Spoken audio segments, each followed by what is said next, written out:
Hi, I'm Kristen Bell, and if you know my husband Dax, then you also know he loves shopping for a car. Selling a car? Not so much. We're really doing this, huh? Thankfully, Carvana makes it easy. Answer a few questions, put in your VIN or license, and done. We sold ours in minutes this morning, and they'll come pick it up and pay us this afternoon. Bye-bye, truckie. Of course, we kept the favorite. Hello, other truckie. Sell your car with Carvana today. Terms and conditions apply. This is the story of the one. As head of maintenance at a concert hall, he knows the show must always go on. That's why he works behind the scenes, ensuring every light is working, the HVAC is humming, and his facility shines. With Grainger's supplies and solutions for every challenge he faces, plus 24/7 customer support, his venue never misses a beat. Call quickgrainger.com or just stop by. Grainger, for the ones who get it done. Hi, I'm Will Bruin, and I was just recognized as a Seattle Sounders legend. Now I get to do voice reads for the Sounder at Heart podcast network. Here we go. Come on! Hey, O'Shan! Let's go! The Seattle Sounders have done it! MLS Cup winners! Here comes Rui Diaz through the middle to crown it for Seattle! The Sounders rule the region! Seattle Sounders is campeón!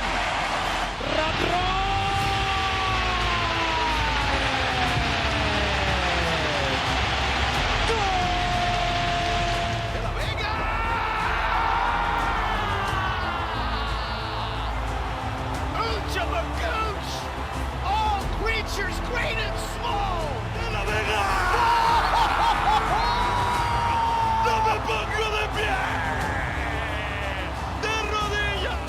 You know, what was the thought process in terms of who you decided to use and who you didn't?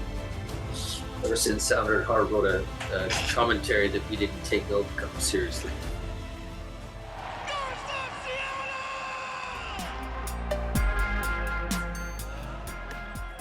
This episode of Nos Arietes is sponsored by Full Pull Wines, a Seattle-based wine retailer and proud sponsor of Nos Arietes since 2011.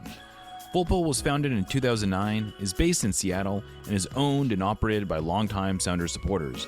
They offer the best boutique wines of the world to members of their mailing list, with special focus on their home, the Pacific Northwest. Welcome back to another episode of Nos Arietes, part of the Sounder at Heart podcast network, sponsored by Full Pull Wines, Hacks and Ferments, and our subscribers. We are recording on Thursday, September 4th, 2025. I am your host, Jeremiah Shan. I am once again joined by my co-host, Aaron Campo, and our producer, Lickett. This is the Mailbag episode, ostensibly for August. We had intended to record this a little earlier. It is September, but we're doing the August Mailbag. I hope that is okay with everybody. But a lot of questions about Leagues Cup and all kinds of other things. But before we get to that, Aaron, how are you doing? I'm real tired. I didn't get a great night's sleep last night, but I've got a 4-day weekend coming up, and I had a 5-day weekend last week. So, don't know if I'm feeling a lot of sympathy for you. Yeah, no, that's fine. You shouldn't. How did you went to Bumbershoot last weekend though? I did. Yeah, I did. It was fun. We didn't watch any bands. The only band we cared about seeing on the day we were there was playing in the Vera Project, and we couldn't get in. So, but it's so fun. It's my wife and children went to COVID. My wife got COVID. Went to Bumbershoot, and they had a great time. I guess it seems like it's a good hang. I still have never been, but they had a lot of fun watching bands. It's definitely, if you are expecting Bumbershoot circa 2014 or what have you, it's not that, which I'm grateful for, because I loved going when I was younger, and then the scale of it got a little too much for me. The bands they were booking were not as much my speed, and it was just too much. It was like any other festival.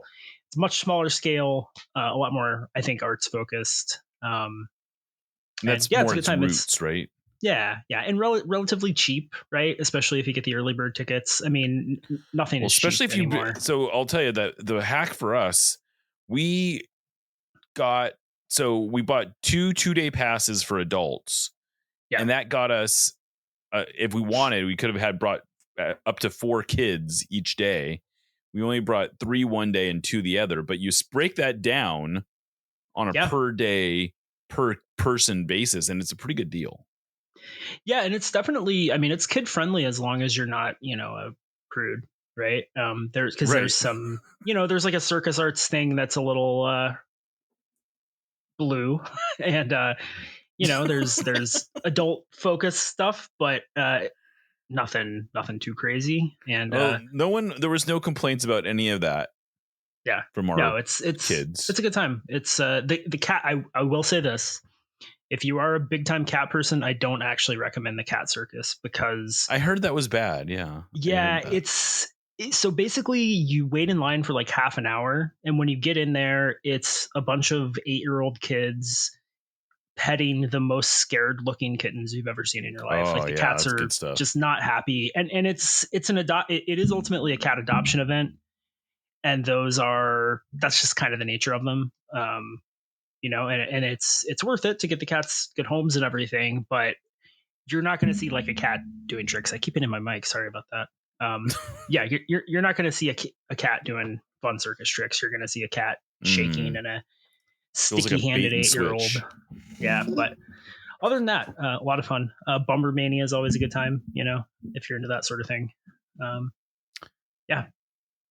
Well, I'm happy to hear all that. The other thing that got some questionable reviews, there was a stand-up, ostensibly a comedy show or something that my daughter went to and was like, it was so awkward. It was very, very bad. Apparently, they didn't even advertise any of the stand-ups, like their names or anything. That's a bad which I sign. thought was a little strange, but.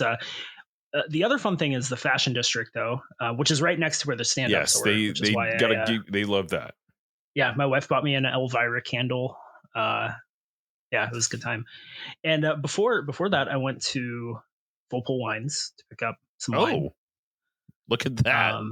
So it was organic mention. Yeah, very organic. I was not trying to figure out a way to segue more naturally into that for. They didn't ask us to do that, to be clear. No, I wouldn't have meant. I love Full Did they at least hook you up a little? I don't think so. I wouldn't. I would feel extremely uncomfortable if they did. Yeah, I would. I definitely would. Okay, fair enough. Yeah. Well, I'm not saying it like it's a good thing. It's just fair enough. It's how I am. All right. Well, I believe that ends the banter segment of the show. That said, so before we get into the questions, we do have one newsy topic that I don't know if it will be addressed. I don't think it's addressed in the question, so I just wanted to get to it.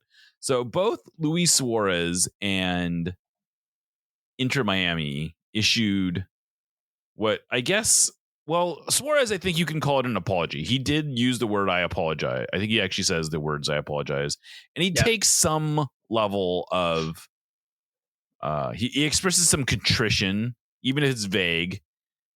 And I wouldn't exactly call it a good apology, but it is not. I've seen much worse apologies. Let's put it that way. It's definitely a look what you made me do kind of. Yeah, it had an element of look what you made me do. I will absolutely agree with you there, because it does say the unfortunate things happened and then I reacted. Which what exactly are you reacting to? We've seen the tape, my man. Right. Yeah. I mean, the unfortunate thing that happened was they got their asses kicked, I think. Right. I guess that maybe he's blaming the Sounders for kicking their ass. That's possible. I do think that he and Messi and Busquets see that as an enormous affront. I actually do genuinely believe that. I mean, all available evidence suggests that you're correct. But I'm going to go ahead and read the full Inter Miami statement because it's short enough that I feel like I can do this justice. And I think you'll notice, I'll just read it. Inter Miami condemns the altercations that took place following the conclusion of the Leagues Cup final. These actions do not reflect the values of our sport and remain committed to upholding the highest standards of sportsmanship, both on and off the pitch. We are working closely with Leagues Cup and MLS officials to ensure the situation is addressed appropriately. We thank our fans and community for their continued support. You'll notice no apology, no acknowledgement even that they were involved in this really, other than to say that they like the Sounders could have put out this exact same statement and to like it would have made no difference. Like it's amazing. It's like kind of an amazing statement. Yeah. Like almost like why bother putting this out? It's like It's we don't like it that there was a fight. Right. It's definitely got that there was an altercation and at some point a bystander became struck by a bullet fired by the gun of an officer kind of vibe to it. Right. You know? Yeah. Which is always a good one to hear. That's always fun. Sure. I agree. Yeah. Yeah. So that was not great. But the good thing, I suppose, if you choose to look at it this way, is that both these statements came out on the same day does suggest that the wheels of justice may be finally moving now. It seems like it. Yeah. I wouldn't be shocked if it were a situation where they were like, you have to put out some kind of statement about this or else this is going to be worse for you. Maybe. But if that were true and Inter Miami put out that statement, I would say, okay, this is even worse if you hadn't said anything. It would be it's my a reaction. very bad So statement. It's pretty brutal. Yeah. Yeah. It also contradicts itself by saying that they're committed to upholding the highest standards of sportsmanship while putting out a statement in which they accept zero responsibility for what happened. Which I really like. I'm not going to say that the Sounders are like the Sounders will probably catch some punishment. I don't doubt that just because that's how these things go. But I really dare anyone to watch the film of what happened, whatever angles you want, and find me one instance of a Sounder sort of initiating anything. Like, I feel like everything the Sounders did was absolutely retaliatory or even defensive. And I don't think you can say the same thing about most of what Miami does. No, I don't think so. I mean, if what we've heard is to be believed about what led up to all of this, Miami was pissed about how physical the game was allowed to be called. Right. Which, I don't feel like Sounders fans can have too much of a complaint about that because this was the same referee that was a referee in the game against Puebla, who also played extremely physically, and Sounders fans were extremely pissed off that no fouls were being called. So to some degree, turnabout is fair play, although I do think the difference is that the Sounders were actually trying to play the sport of soccer, whereas Puebla were not. But there's plenty of, I think, precedent of Sounders fans being outraged that games were too physical, right? Yes, sure. Which is fine.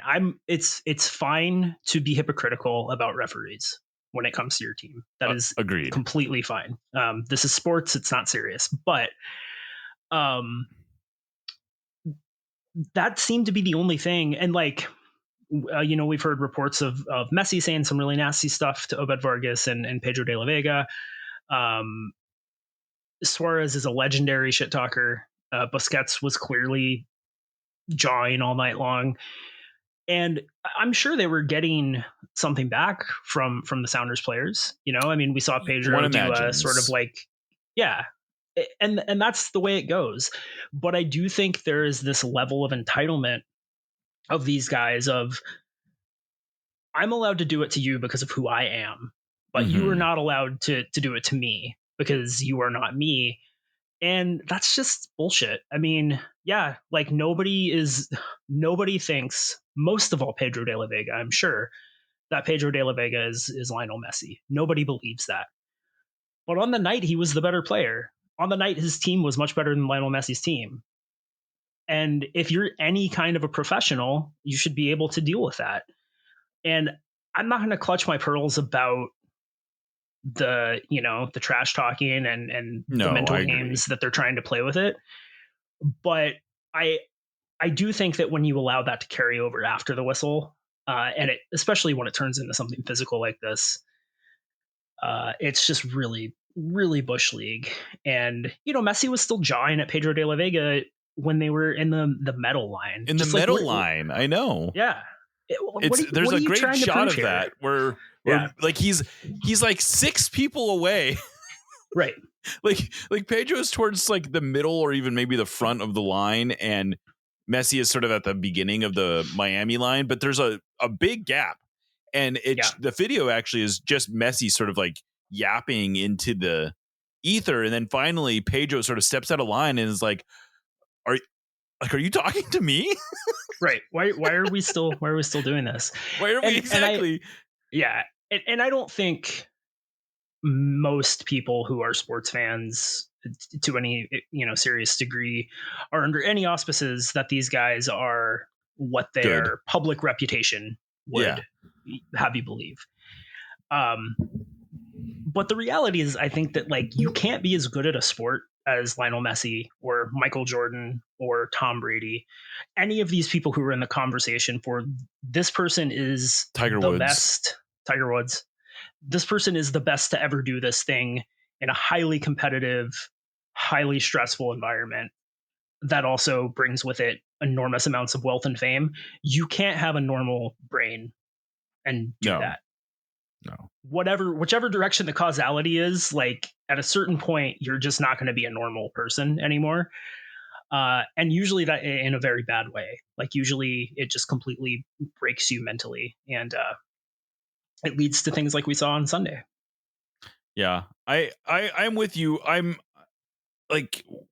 not worked up about whatever Messi said to Pedro or Obed. I don't think we need to litigate that at all. Frank, I mean, like I assume he said some bad stuff, and I assume it's awful to hear it outside of the, like even the game. I don't doubt that it like sort of bothered the players, which is why I think there's still that we're talking about it. But like there's trash talk, and then there's whatever happened after, and whatever happened after is clearly, this is not sport anymore. This is being a crybaby. This is just sour grapes, and it's embarrassing. It is embarrassing, and I don't think it's embarrassing for MLS. I actually think in a weird way, I don't know if it's as good for MLS. I don't think it's good for MLS, but there is an element of this that turns this into a very sticky sort of news story, and it's not the kind of coverage that MLS wants. But I assure you, if the Sounders had just pantsed Miami and that was the end of it, I don't think the national media would still be talking about this story. And that's not, again, this is not it's good that MLS has villains kind of thing, but there is a reality to this, which is people are talking about the League's Cup final that would have never been talking about it. And it was a great, and I think there's a weird element of this where it sort of forces them to mention, by the way, the Sounders drew 69,000. They sold out Lumen Field. It was an amazing atmosphere. The Sounders played this amazing game. But Lear, let's talk about all this other stuff. And honestly, but let's talk about all this other stuff. I don't know they even mentioned the first parts that extensively. So whatever. I'm not really worked up about the optics of this thing, except for, man, Inter Miami looks so bad. I've yet to hear anyone that doesn't either work for Miami or is just a sort of red-pilled Messi fan who is actually defending anything really that happened on Sunday after the whistle. And it's kind of funny to see, because it does feel like it's sort of a mask off moment a little bit, where absolutely, Messi and these guys were sort of held up as this, in some weird way, this model kind of organization. And it is very clearly a deeply, deeply troubled organization that is probably rotten all the way through. I am very happy for Chris Henderson to not be there anymore. Very happy for DeAndre Yedlin to not be there anymore. I don't think there's really anyone left that has ties to the Sounders, so that's great. Yeah, it is. I mean, I think that in a weird way, like, it does show some growth of MLS where, these players who I think expect to just totally come in and dominate the league are very frustrated that they're not able to do that.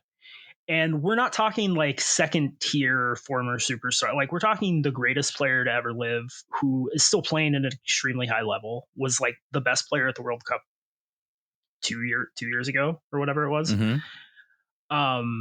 Like real legitimate world-class players who are extremely frustrated by how difficult the league is. And I think in a way, this becoming like this big international story, because it involves Lionel Messi, even if it's not exactly the kind of attention MLS wants, like you said, I think it does. Like, if you are somebody who has a negative perception of the quality of play in MLS, and you know what you know about Lionel Messi and how competitive he is, and Luis Suarez and how competitive he is, and what a high level they're still capable of playing at, and you see, wow, they still care, they're still invested, and they got waxed by this team full of like academy products. That's a positive thing for the league, I think, for people outside of the MLS bubble to see. That they are upset, that they clearly care. There is absolutely no way that you can spin this as with a straight face. Well, Miami just doesn't care about Leagues Cup, or these players don't care about this league. Clearly they do. They do. Right. They could barely care. They could barely work up the ability to care more, because they are sort of like at the top of their caring, tank.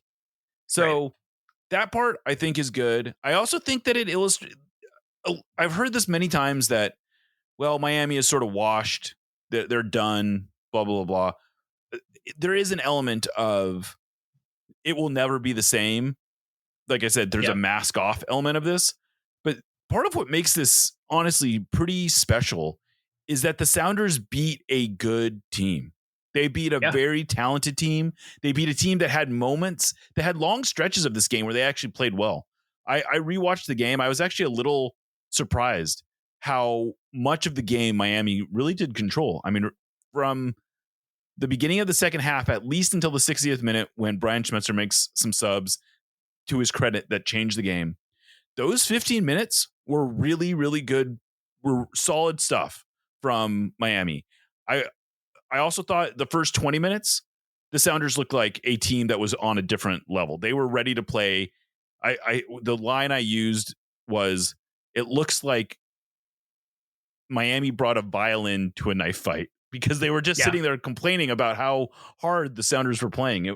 And it was a lot of clean tackles, and it was a lot of just hard, good play.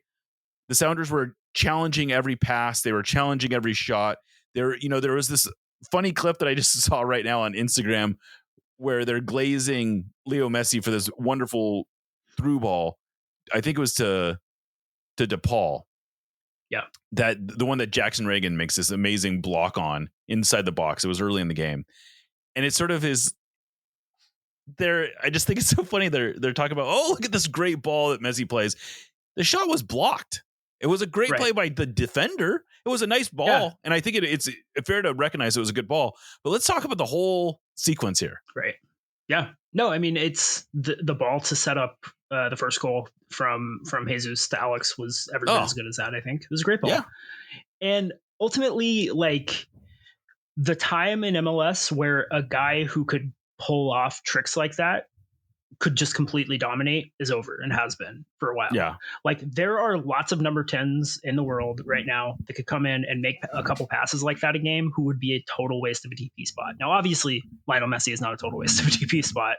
Right. But the cult of personality of Messi is the reason I didn't want him in the league in the first place, and the reason that I will be so glad when he's gone, because of shit like that. And because, like, the TikTok that showed the confrontation of him and De La Vega post game, the caption was like, "Never disrespect the GOAT." Yeah. I don't think Pedro said a word to him the whole night. Right. Like, it's just, it's ridiculous. So, very glad to see the back of him. And, I'm glad we don't play them for, 2 weeks or whatever it is. Yeah. But, with any luck, Suarez and Busquets will be suspended. So, yeah, you would hope. All right, well, let's get into these questions. We have a lot of them. We do. We actually... We kind of trimmed it down even. I think that we originally had close to like 2.5 times as many questions as we have. Wow. So, thank you to everyone. And we've also combined some of them. If your question got cut, it does not indicate there was anything about the quality of the question. There were just too many of them. And so first we'll start out with some questions about the Leagues Cup. And this one is from Rick. The Sounders played and beat the defending CONCACAF Champions Cup, MLS Cup, and Supporter Shield winners by an aggregate of 12-0. 10 different goal scorers and 14 different players had goal contributions, 4 clean sheets, and 2 total goals against. Was this the most dominant performance by an MLS club ever? So they're only talking about Leagues Cup, because if you wanted to really get crazy, you could include MLS Cup, the reigning MLS Cup winner twice within that same span of time, and it would have actually been 16-0. Yeah. But they are talking about Leagues Cup. I think it was a very I think it has to be the most impressive Leagues Cup run. I believe the Sounders are the first team to go undefeated in Leagues Cup. At the very least, they won more games in regulation than anyone else. Now, not exactly the longest. I guess that's probably not true. They probably aren't the first team to go undefeated, but I believe they had the biggest goal difference. I believe they scored the most goals. It was a very, very impressive Leagues Cup performance by the Sounders. There's not a lot to compare it to, but this is up there. This is more dominant than their CONCACAF Champions League title, which was, I believe at the time, also the most lopsided goal difference in CONCACAF Champions League history. So when the Sounders come to play, they really do put on a show. This was a very impressive showing. If you include all the games, I believe they outscored the opponents 16-2. Yeah, I think that's right. That sounds right. 4 shutouts. I mean, just dominant stuff. I got no notes. And they did it while rotating their lineup a lot, like not just on the fringes. Every game had a different lineup. I believe every game featured at least 4 or 5 changes from the previous game, whether it was in league play or not. And I actually have that right here. Every game I guess I take that back. The Inter Miami game only had 1 change from the LA Galaxy game, but the LA Galaxy game had 9 changes from the previous week. Yeah. Lot of changes in these games. They lost Albert Rusnak during the tournament. Didn't seem to matter. They were playing without Jordan Morris. Very much did not matter. They lost Danny Masovsky during the tournament. It didn't matter. They lost Nuhu during the tournament. It didn't matter. It was up and down the roster. Just really, really amazing stuff. Yeah, I mean, I think that the only other competition for most impressive tournament performance ever would be something else in the Leagues Cup, and nothing else that an MLS team has done in the Leagues Cup, I think, comes close to this. No. And something in the Champions League, and you have to win the Champions League for it to be the most impressive, and the Sounders are the only team to have ever done that. So, I mean, I'm more impressed by the Champions League, I think, in a sense, because it required going on the road and was more of a traditional tournament. So I think that's a bigger accomplishment. More games for sure. I think that's a bigger accomplishment. But I don't think anybody would argue with that. In terms of just how badly did the Sounders did the team beat the opposition into the dirt, it's really hard for me to think of anything that comes close to what they did in this Leagues Cup. And that they beat good, they didn't have the toughest road possible, but they had they had a plenty tough road. There were, so whatever. And they did have to go on. They had at least won 1 game on the road. So I think that's true. That's true. All right. This is from Andrew. And again, I'm just going to remind everyone, all these questions come from our Discord. Our Discord is just sort of blown up lately, in part because I think people heard that the whole trade your messy jersey for Rothrock thing originated in our Discord, and it eventually made its way all the way up to Sounders ownership. And they found out there's real shit going on at the Discord and the Sounder at Heart Discord, and they want a piece. And so if you want a piece, come on in, join. It's fun. Anyway, Andrew asks, was this the Sounders' best performance of the Schmetzer? Was this the best performance / Schmetzer's best coaching in a cup? Oh, just for cup finals. Okay. Yeah. Yes. Yeah. I mean, if you look at the cup finals, 2016, I mean, I don't want to take anything away from Brian. The way the team was set up was great, but Yeah, I don't think you can ever give too much credit for a 0-0. 2019, great performance. Toronto was not nearly the team Inter Miami is. I don't think. No. It's a little weird because Pumas was also like not the very strongest team that they could have played. I think Miami was a better team than Pumas was in 2020. I think so. Even relative to the quality of, the teams at the time. Right. Not that much has changed in 3 years, I guess. But yeah, so it's, I think that if you look at the way the Sounders are just playing in general right now, is really impressive. The way the team was set up, the tactics, everything like that. And then the adjustments that they made to counter what Inter Miami was doing after halftime completely changed the game, and that's been one of the knocks, fairly or unfairly. I think more recently unfairly, but in the past fairly. But one of the knocks on Brian Schmetzer, I think, has been he doesn't sub aggressively enough, and his subs are predetermined, and he doesn't really like to sway from his plans. And I think in this game, it was very clear that he was responding to the conditions in the game, and he picked the exact perfect substitutions to make. And in terms of the end game, that's really where you make your money, right? Is adjusting to what the other team is doing, that sort of punch counter punch thing. And right. He threw a haymaker in this game. You couldn't really have asked for anything better. Yeah, and the first two subs were Kalani and why am I blanking on who the other sub was? Danny Leyva, I believe, right? Danny Leyva. Yeah. Kalani and Danny Leyva were the first players off the bench, and neither one of them necessarily were great in the when they first got onto the field, but they both brought a lot of energy, and that energy really was sorely needed.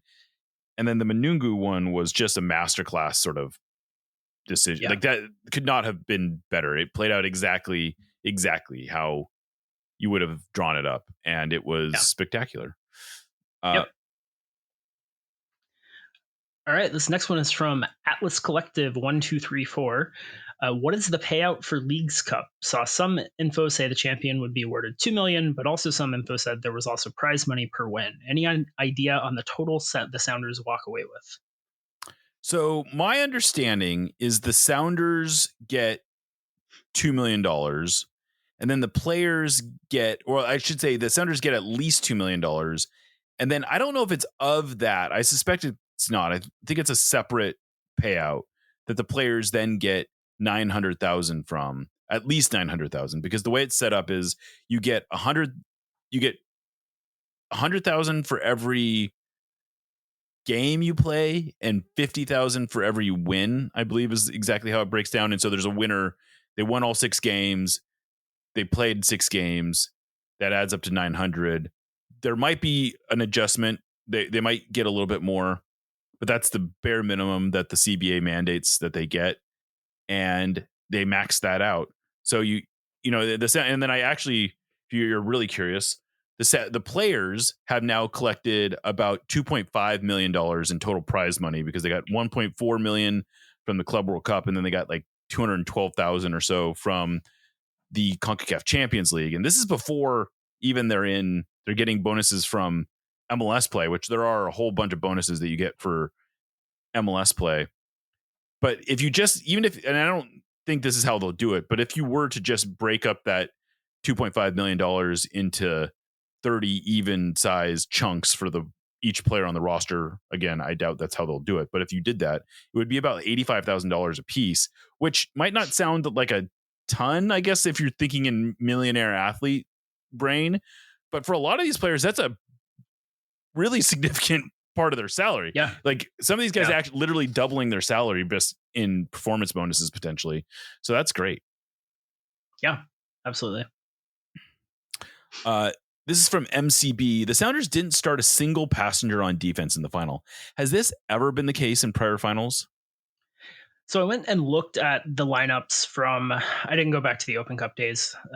That's okay. Forgive me for that. But I think we can safely say Sana Niasi was on a lot of those teams. That's so funny. Started. I was literally thinking of Sana Niasi. But Freddie Lingberg was on one as well. Did So he yes, start they the did in 09 those. final? I guess he would have. That would make sense. I think he did. Yeah. Yeah, I think you're right. He probably did. So 2022, the Champions League final. I wouldn't call anyone on that team a passenger defensively, but I Raul, also kinda. don't.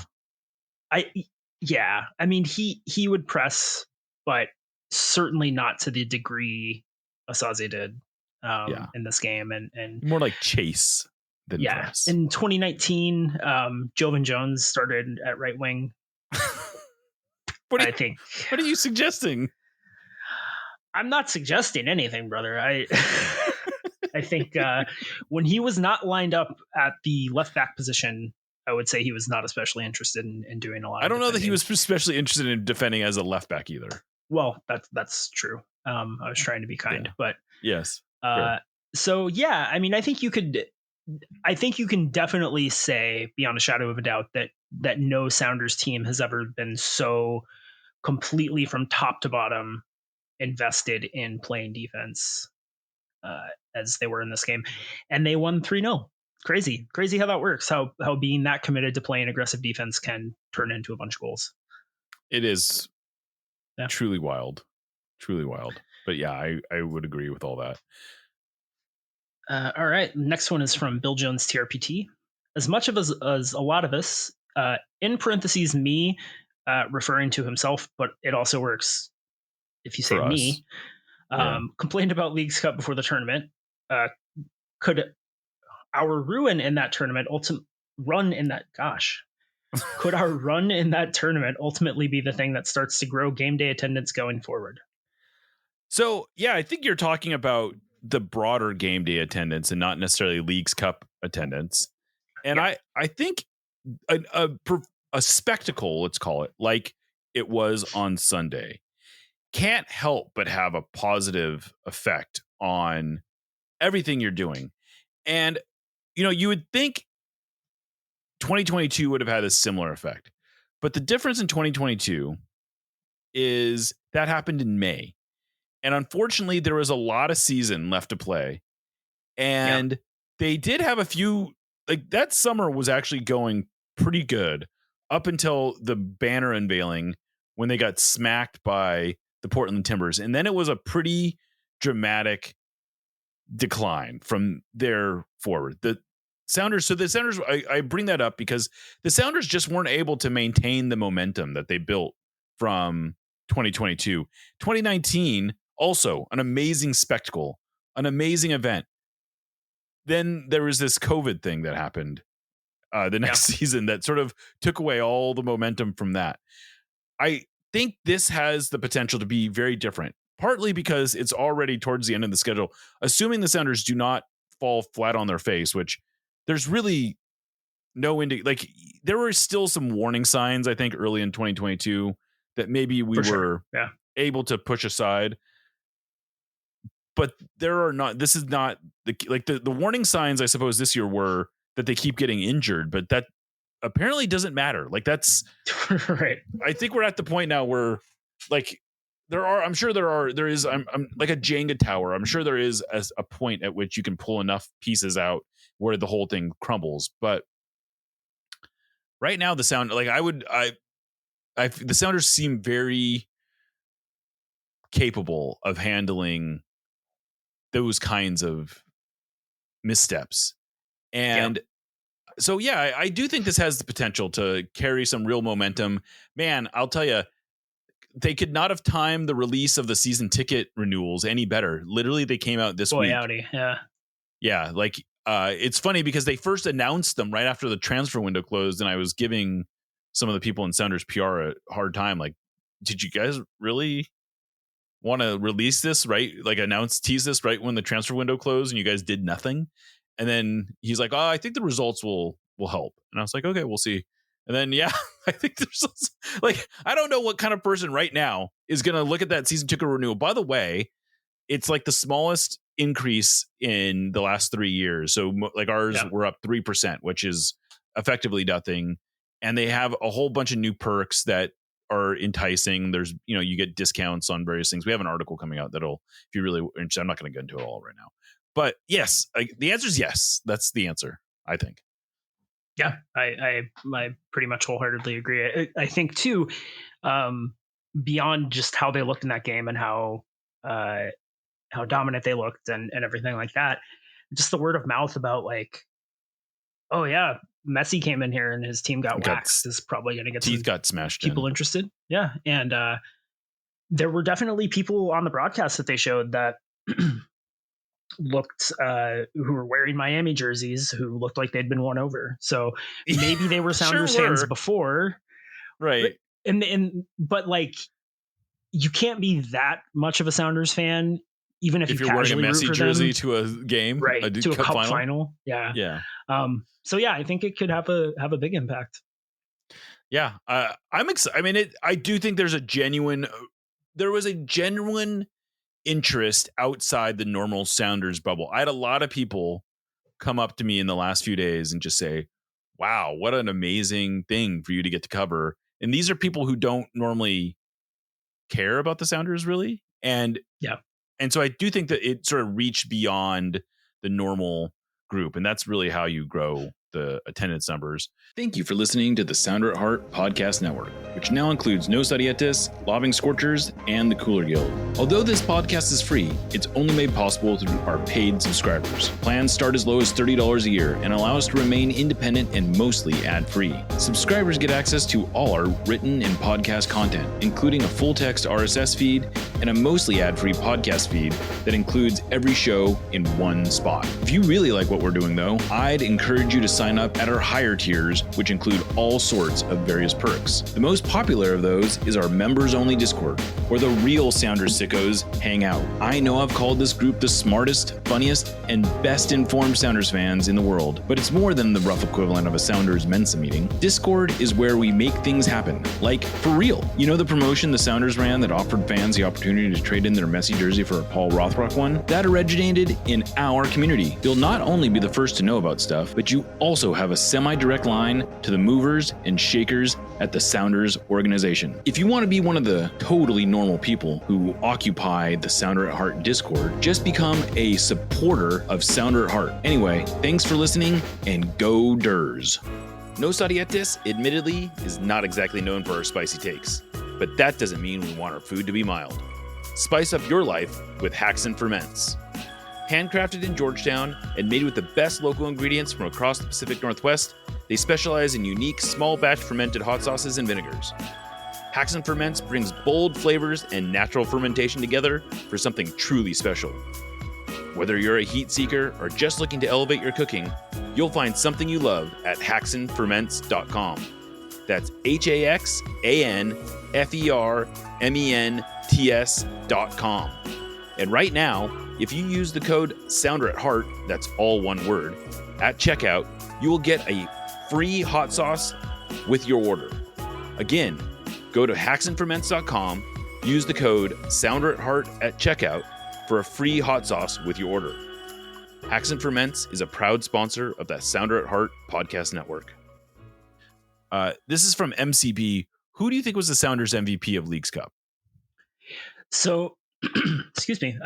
Pedro was the player of the tournament, and yes. I'm not going to argue with that call, but I think it was Christian personally. He was just on a different level. And as a defensive midfielder is never going to get that kind of award, player of the tournament, but he was just a total nightmare for every team. I think Obed may have been the MVP against Miami, but for the tournament at large, I think it was Christian. I think he was the best player, period. Yeah. I would agree with that. I think you could maybe make, like, Alex was sneaky, very good. Jesus Ferrero was sneaky, really good too. Yeah. He was. I have no issue with Pedro de la Vega getting it. I think he was the most exciting player of the tournament. I think he's the player who generated the most buzz. And that was another thing, just to go back to the previous question. I think that's another reason that will help the Sounders is that there was just so much. There are so many memorable moments from these games, and so many of them happened at home. I do really feel like this year maybe turned a corner in a lot of ways, at least from a fan engagement perspective. Like, we still have complaints. For sure. I don't think those complaints are invalidated by all of this, but they certainly are rendered less important. Like, when you're playing the way that the Sounders are playing right now, you don't have to do literally everything right. You can do a few things. You can cut some corners in off-field areas, and still be getting a lot of positivity around the team. Yeah. So that's it for Leagues Cup questions. Next, we've got 3 questions about the Defiance, and we're going to do things a little bit differently for these. And I'm just going to ask all of them, and Jeremiah is going to answer them because he should be able to answer them much better than I can. So the first one is from ATNSG 2000. Is the growth we've seen from the younger players correlated with the arrival of Craig Dalrymple as head of development? Any chance we can get an interview with him /Wade/both about the changes in programs? You know, we could work on that. But I do think, broadly speaking, Dalrymple has had a pretty positive effect. He only has been with the team, I believe, since last year. So I don't want to give him too much credit. But I think you could draw a direct line to Osaze de Rosario's development. I think you can draw a direct line to Snyder Brunell's development. I think you can draw a direct line to some of the, Kalani Kosa Rienzi's development. So I think he's doing good work. I think he's doing really good work. And Wade Weber, I think, has done a really good job of creating sort of an environment where the Sounders have been able to have a really positive pipeline sort of experience where there is integration between the levels of the Sounders that I don't know how common this is, but I do know that the Sounders have a really collaborative process when it comes to moving players up and down between the teams and trying to make it feel integrated. Like, it's not uncommon to see Defiance or even academy players training with the first team, especially when numbers are low, but they are able to do that pretty seamlessly. Like, the Sounders are never at a point where they don't have enough players to do proper training exercises. So, and I only see the Sounders, but they have really done an amazing job of integrating the entire pipeline that I would think is bordering on common sense, but probably still something a lot of teams don't do. All right, next one is from Green Caribou. This summer, it really struck me as remarkable how it seems every player that comes up from Defiance seems to be mentally and emotionally ready and not overwhelmed by the moment. They look like they believe they belong. What does Defiance do to prepare these young players, especially teenagers, for the move up from a mental standpoint? Well, I think a big part of it is that these players already know each other pretty well. And I think that's partly the result of they have these integrated training sessions. But for instance, Snyder Brunell preseasoned with the Sounders, not just this year, but last year as well. And so they're pretty good about identifying players who they believe have real MLS potential and entrusting them to sort of be able to meet the level. Osaze de Rosario preseasoned with the Sounders this year. Kalani Kosa Rienzi preseasoned with the Sounders this year. I think he also did last year. So they're really good about identifying players and moving them through and giving them lots of opportunities to get reps with these players so that when they come in, it's not really a new player. It's someone who already has a rapport, who they already are, maybe even friends with some of the first teamers. So I just think it's not as much of a what's the right word? They're not surprised by anything, culture shock. That was the word I was trying to think of. Yeah. I think that's key too. Like, it's such a huge change to go from, playing an ex pro and being a developmental player to, there's enough already without it, every element of it being intimidating. And all right, last of the Defiance and Academy questions is from Paulsbo Sounder. Are the Sounders looking to expand their Academy footprint? How can they parlay this season's success of our Academy/Defiance graduates into further recruitment of young talent? That I don't have as much insight into. I know at one point, I think they cut their U15 team, although I think it may have come back. They have a U17 team and a U19, I believe, at the academy level.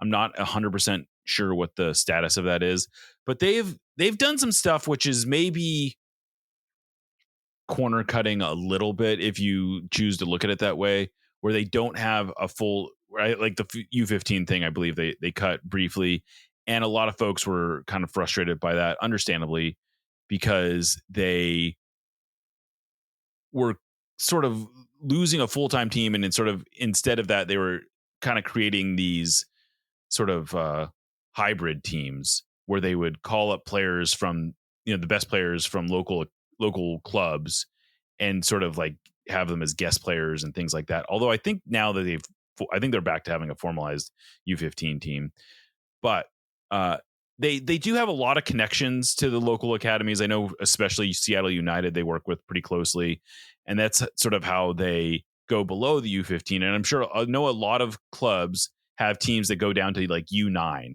and that are like directly affiliated. The Sounders do not do that. I suppose they could expand, but I think their attitude is it's better to cast a really wide net early on like that. And so what they do is they provide lesson planning and coaching sort of tips to the local academies. And so they try to, they don't, it's not their employees that are implementing these plans, but they have the plans that are entrusting to these other academies, I guess. And so they probably could expand that. I don't know that they are. I don't know if that's really the answer that's being sought there, but that's what I know. So I guess I'll ask you this, Aaron. This is from Josh. He says, in preseason predictions, Jeremiah called out Georgie's take-on ability as a possible influential X factor in 2025. And after this tournament, even in very limited minutes, I think we can officially say he's come good on that prediction. He needs minutes, but given the performance of others ahead of him right now and players trickling back from injury, it's hard to see how his significant minutes will materialize anytime soon. How do you think about this conundrum? Is the situation really all that likely to change much for him in 2026? It's a good question. I think that right now, Georgie is not a 90-minute player under ideal circumstances, right? Like, I think maybe there are some teams in the league where he would be, but I think right now he is very much best deployed the way he was deployed against Inter Miami and just as a later game sub to run at people, take people on, make something happen. That's not to say he can't, be effective as a starter. He's just not a guy, I think, that's close to starting, especially for the Sounders. But I think he's going to continue to get chances because he keeps taking advantages of taking advantage of the chances he's being given. His teams have not figured him out yet when he's deployed that way. He makes things happen. He creates chaos. And I think he's getting more confident. I think the goal he scored against, I think that would have been Tijuana, yeah, the one where he got sent off, unfortunately. Yeah. But I think that had to be a big confidence builder for him because he's tried that move a few times where he cuts in and tries to curl one in, and it hasn't gone well. I think finally connecting on one is going to be good for his confidence for sure. And winning that penalty against Miami, I mean, it was proof of just how dangerous he can be. And so, yeah, I think he's going to continue to get minutes. I don't know that his role necessarily is going to change that much going into 2026, but I think he is going to be, I think he came into this season as a guy who needed to prove he could be effective in this role. And so it was really hard for him to get any kind of minutes earlier in the season. And I think he's going to get very regular minutes down the stretch. And I think he could parlay that into, maybe having twice as many minutes next year as he does this year and maybe getting a few more starts, especially, in secondary competitions. So yeah, I think that the situation will change in the sense that he's going to go into next year as a bigger part of the plan than he was coming into this year. And he'll be able to build on that rather than having to sort of come and improve himself as an option that can be trusted off the bench. I think the best upside for him right now with players coming back is that Brian Schmetzer has sort of been given a real piece of evidence that the Sounders are deep, that they can rotate, that they don't have to rely on the same group of players every game, especially during fixture congestion. And so my hope is that even as players get healthy, that they still use a lot of these rotations, and that it's done more out of a position from strength and less of a position of need. And I think that might happen. Like, I think there's reason to believe that that could happen, and that Georgie presumably will be in a position to benefit from that. Like, I don't think he's going to be a regular starter, but I think he's going to get minutes. Yeah. All right. This one is from Good Looking. That's, wow, confident. Is there an update on Stuart Hawkins? Your kids could get free or low-cost health coverage from Medicaid or CHIP. Even if you've applied before, they may be eligible now. Kids up to age 19 are covered for checkups, vaccines, dentist visits, hospital care, and more. And if they already have Medicaid or CHIP, remember to renew every year. Visit insurekidsnow.gov or call 877-KIDS-NOW. Paid for by the U.S. Department of Health and Human Services. Unfortunately, there is, well, I'll give an update. It's not great news. My understanding is he sort of suffered a setback in his recovery from the hamstring injury that he suffered. Unfortunately, it happened. The original one, I believe, happened while he was doing a post game sort of like run, like sprinting after playing off the bench. So that's not great. And then I think he may have hurt himself again in the weight room, maybe again while in recovery, which is not great. So hopefully he is getting closer. It's funny he's kind of become a forgotten piece, but at the beginning of the year, he was having an amazing season for Tacoma Defiance. And Tacoma Defiance season has sort of gone off the rails a little bit, which seems to have coincided with him no longer being available. So that's been too bad.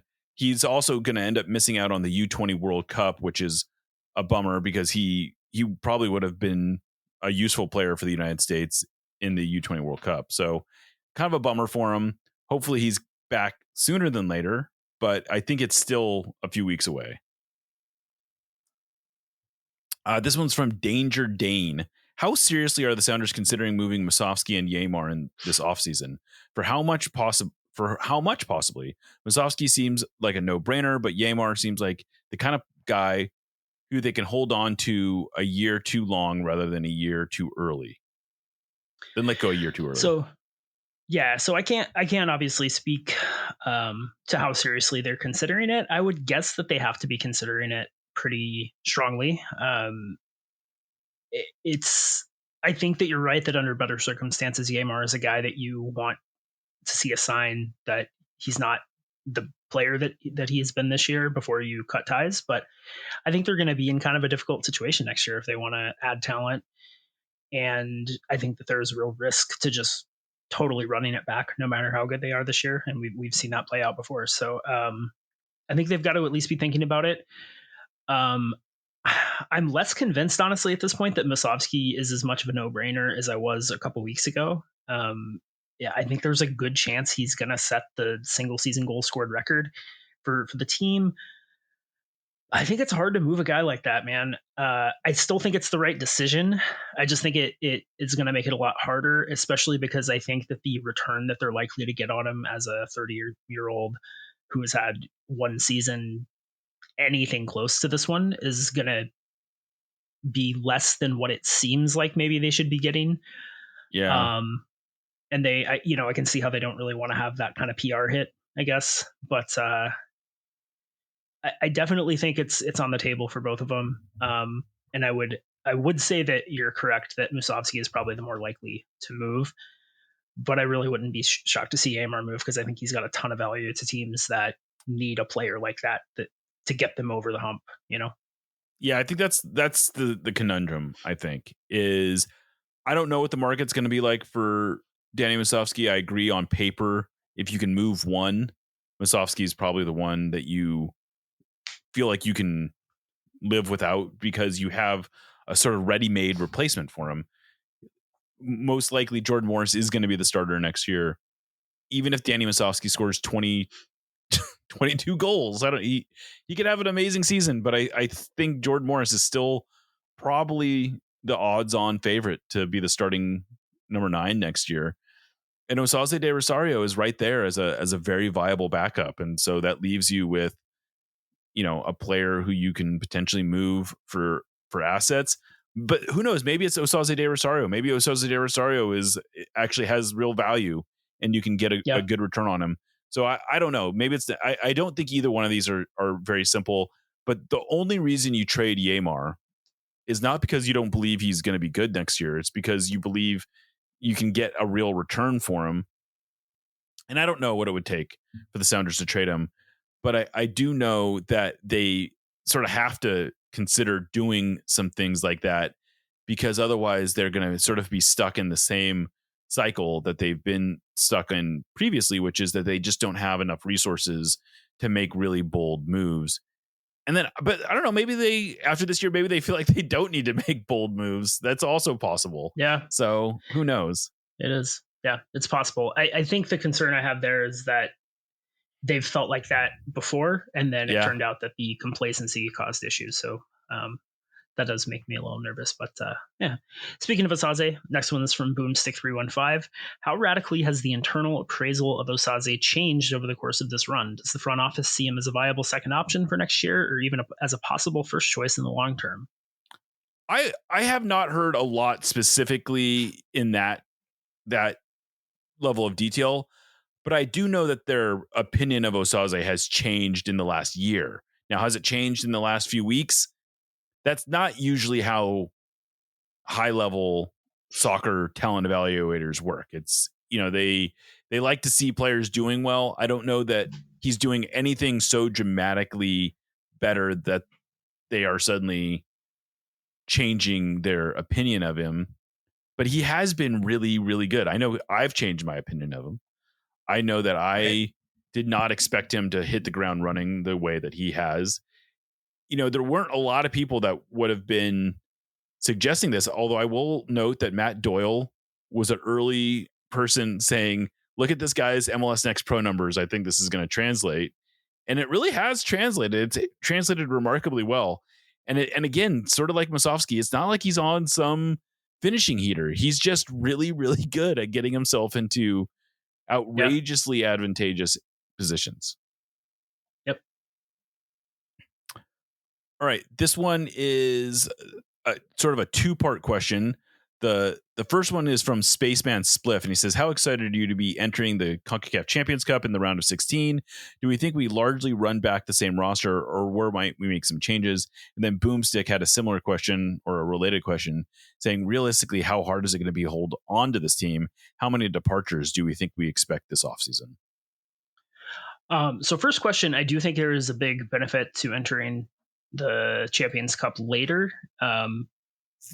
Although having that round is nice prep for the MLS season. You get maybe an extra, but I would rather enter later. That first round has just been a round where we see guys get injured a lot over the years, and I'm happy to not have saves to you a trip to probably to Central America or to the Caribbean, although maybe an MLS, sometimes it's an MLS team, but it's nice to not have that variable to worry about. It is. And the Sounders have twice been knocked out of Champions Cup or Champions League by Central American teams. So in that round. So, it's nice to not have to deal with. In terms of the roster, though, I think that the roster is largely going to be the same. I think that Pedro de la Vega is likely to be back unless he plays so well down the stretch that we get a crazy offer for him, which is, I think, it's not out of the question. But I expect him back. I expect Jesus back, Jordan, Rusnak, all the DPs, all the key players. But I think we probably see some turnover on the fringes. And I think Ryan Kent is unlikely to be back. I think that his injury has really hurt him because his absence just hasn't been felt at all, and that's got to be a tough place to be for him. But I wouldn't be shocked to see maybe somebody like Yamar leaves, maybe somebody like Musovski leaves, as we discussed. You kind of put the D-Row bug in my head as well. Maybe he's. Well, I hadn't really thought about it either. It was sort of like a real time sort of epiphany that might be something that could happen. Steph Fry, the Steph Fry decision is going to be a big one.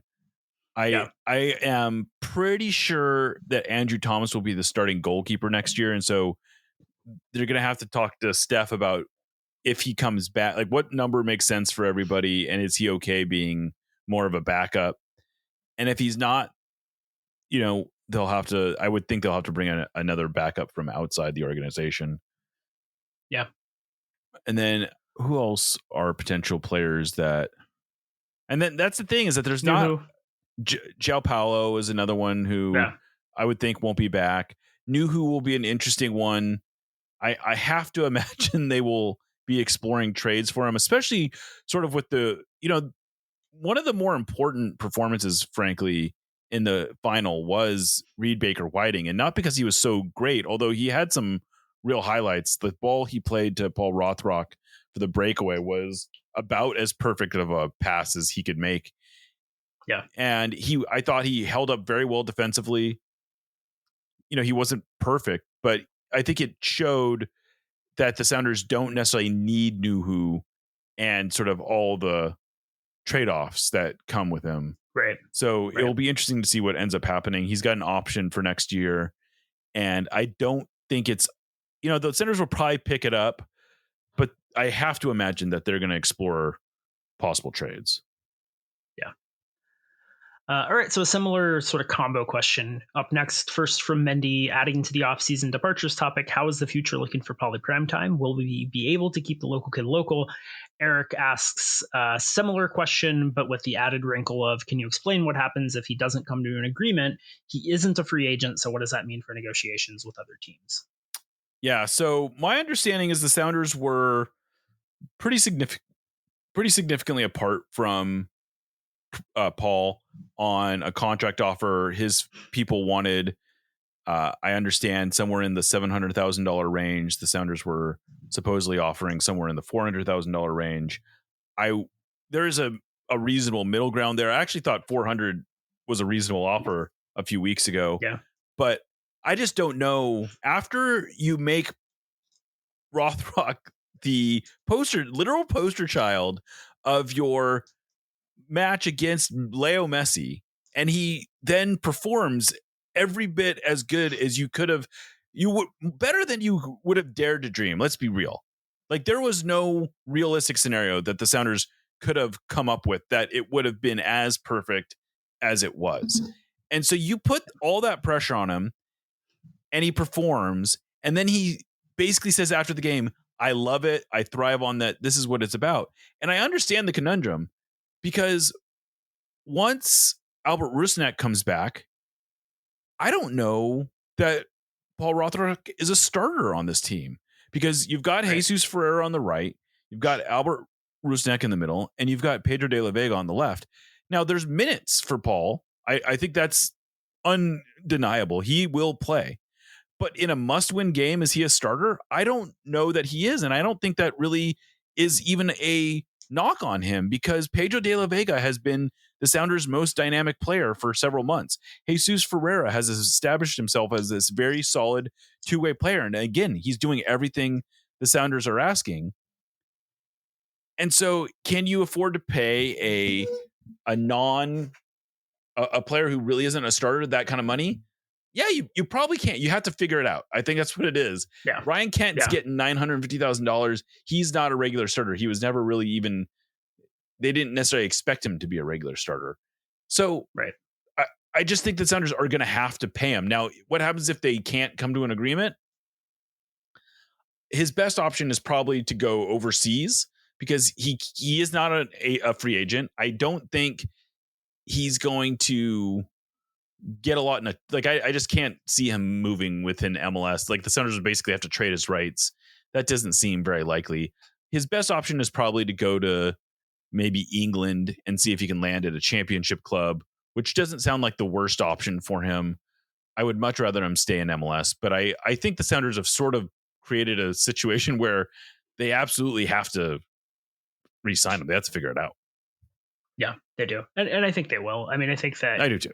I do not blame Paul for asking for what he asked for. So I think they'll get there. Next one's from Ken W. When are they going to stop dicking around and sign Obed and Reed?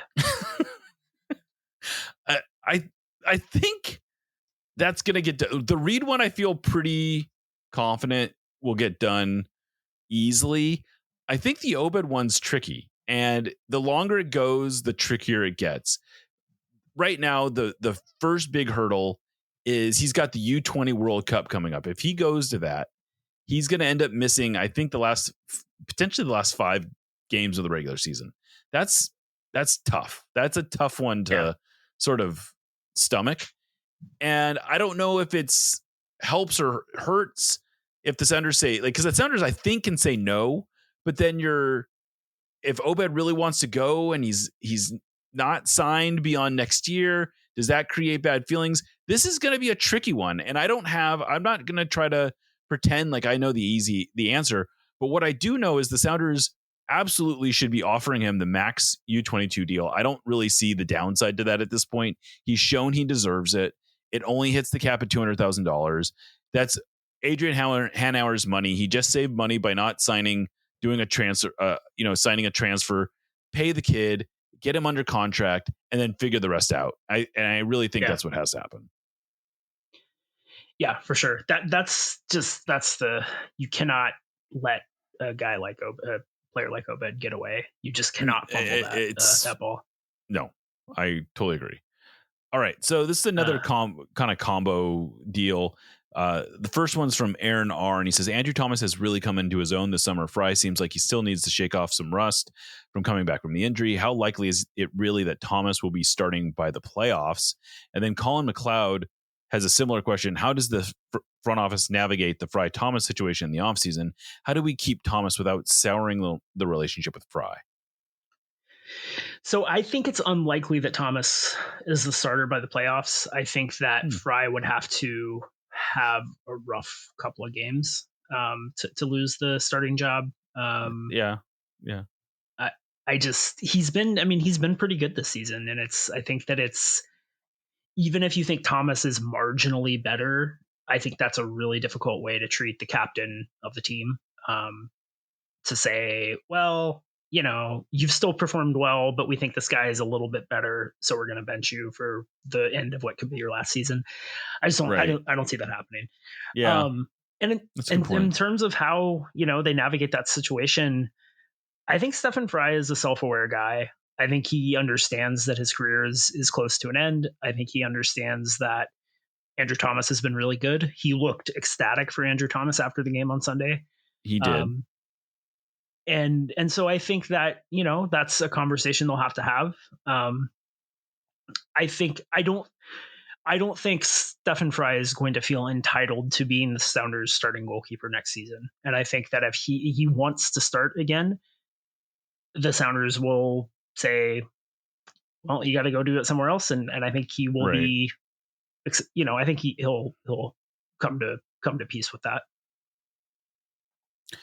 I think the long-term answer is simpler, like you said. Like that's the easier part. I think you get through once at the end of the season, regardless of how it's over. I think the Sounders have a conversation with Steph, probably along the lines of, "We'd love to have you back. We're not saying you can't compete, but Andrew's the starting goalkeeper at the start of training camp, and you've got to win that job from him." And that the default is Andrew's going to be our starting goalkeeper next year. We don't know what's going to happen, but that's what it is.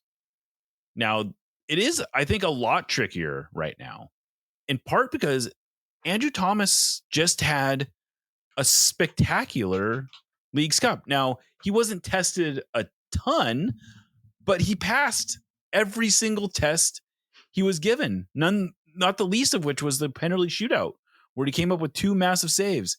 His upside at this point is undeniable. I think there's a very real possibility that Andrew Thomas in a couple years will be one of the top goalkeepers in MLS. But the Sounders have they have 7 very important league games to play before the playoffs. And I don't know how they're going to navigate this. This is one where I really don't envy. I don't envy Brian Schmetzer, because I think probably what happens is Steph Fry is going to be the starting goalkeeper against the Galaxy. at home. And then maybe Andrew Thomas, maybe because it's short rest, Andrew Thomas starts against Miami on the weekend, right? Well, if Andrew Thomas plays well again, it doesn't matter. It's going to become one of these things. Like, it doesn't even matter how well Steph Fry is playing, because if you start to believe that Andrew Thomas is this potentially great goalkeeper who has this really high upside, it's going to be really hard not to roll the dice with him. I don't know how this is going to play out. It's not the worst situation to be in, because Stephen Fry is a perfectly capable goalkeeper. He might be, I don't know if he's an elite goalkeeper, but he only he's a security blanket. You know, he's not going to make really bad mistakes. And the reality is that in the 2 game, I think he's only played 2 games, right? Since he came back. I think right? so. Yeah. Maybe he played 3. But either way, he's given up some goals, but no bad, like, other than the Minnesota one, which I don't totally put on him. He's not been bad by any stretch. So it's not like he's playing himself out of the job, but does seem to be a situation where Andrew Thomas is just sort of like raising his level. So I don't know. It's going to be fascinating to watch. I will say as far as those things go. Yep. All right. We're going to close out with a question from Dorcas. He says, the standard we hold for excellent goalkeeping in MLS career is Nick Rimando. Should Stephen Fry be the new standard, or more like a co-standard with Rimando? So I was tempted to say that I thought Stephen Fry's had the more impressive career, but looking at their trophies and just general career trajectories, I'm not sure that that's true. So I think it's just sort of the standard bearer of an era, right? Nick Rimando was a standard of excellence during his prime. Stephen Fry was, and they obviously had a little bit of overlap, but they weren't dominant at the same time. So, you know, they weren't the consensus best goalkeeper in the league at the same time. So I think it's just, you know, when people think about goalkeeping excellence during this period of MLS, Steph is going to be the guy that came to mind, just like Rimando was from, you know, 2006 to 2014 or whatever it was that he started to decline. Yeah, it's going to be very interesting to see how history treats Steph Fry. In the same way, it's, you know, I even though Nick Rimando never won a goalkeeper of the year, it felt like there was always sort of a recognition that he was an elite goalkeeper. And I guess Stephen Fry has enjoyed something similar, but not quite. Like, it just doesn't seem like Stephen Fry gets the juice that Nick Rimando had. And Steph is an amazing goalkeeper whose career, he's now the only, you know, he was already the only player in MLS history who had won the Canadian Championship, the US Open Cup, MLS Cup, Supporter Shield, and CONCACAF Champions League. So you could just add on a 6th trophy to that. He's the only one to have won those 5 plus Leagues Cup. That is an amazing achievement. Now, he did not start the Leagues Cup, obviously, but he was very much a part of that team. And his career in terms of trophies is, I believe, unmatched as well. I think he has now something like 9 or 10 major trophies as a goalkeeper. And that's remarkable stuff. And I would suspect that he's much more interested in that kind of thing. Like, how many trophies did you win? You know, what's the ride like? And I think he definitely wants to be the starting goalkeeper going forward, at least for the rest of the season. And so, and who knows, maybe he adds another MLS Cup to that, to that trophy haul. And I don't know what history will say. Like, well, if he's the new standard bearer, but he deserves to be. He's been an amazing goalkeeper. He's an amazing spokesperson, and hopefully this works out for everyone. Yeah. MLS has that thing that I think every league that's not the very, very tippy top leagues and teams has, where The very best players to play at any given position aren't there long enough to really sort of etch their names in the history books. Outside of Landon Donovan, who was kind of a weird situation. Edge case. Yeah. So like, I do think for a goalkeeper like Raimondo and Fry, like maybe they weren't the very best keeper in the league in any given year, but just keeping that standard so high for so long is extremely impressive, I think. I agree. It's very, very impressive. And this has turned into a fascinating year for a variety of reasons, not the least of which is that they won a trophy for the first time since 2022. But there's all these other little stories that you can tell, and Stefan Fry's story is definitely going to be one of those. All that said, thank you to everyone for submitting questions. We really do apologize if we didn't get to your question. As it was, we did, an hour and 15 minutes just on what we got. And I suppose that's a hint that maybe we should do these more often. Hopefully you appreciate, though, that we're able to go kind of in depth and try to answer these questions as thoroughly as possible. With all that said, though, I want to say thank you to our sponsors, Full Pool Wines and Hacks and Ferments. Again, I want to say thank you to all our subscribers. You guys are what make this possible. This has been an exceptionally good month for us. We got a big boost from the Messi story, a huge boost from the Messi story. I have to say, as a total aside, I get why Apple pays so much attention to Messi, because boy, it draws a lot of eyeballs. With all that said, though, I am Jeremiah Shan signing off for Aaron Campo and Lickett. This is Nos Audietes, part of the Sounder at Heart podcast network. And remember, you'll never get alone.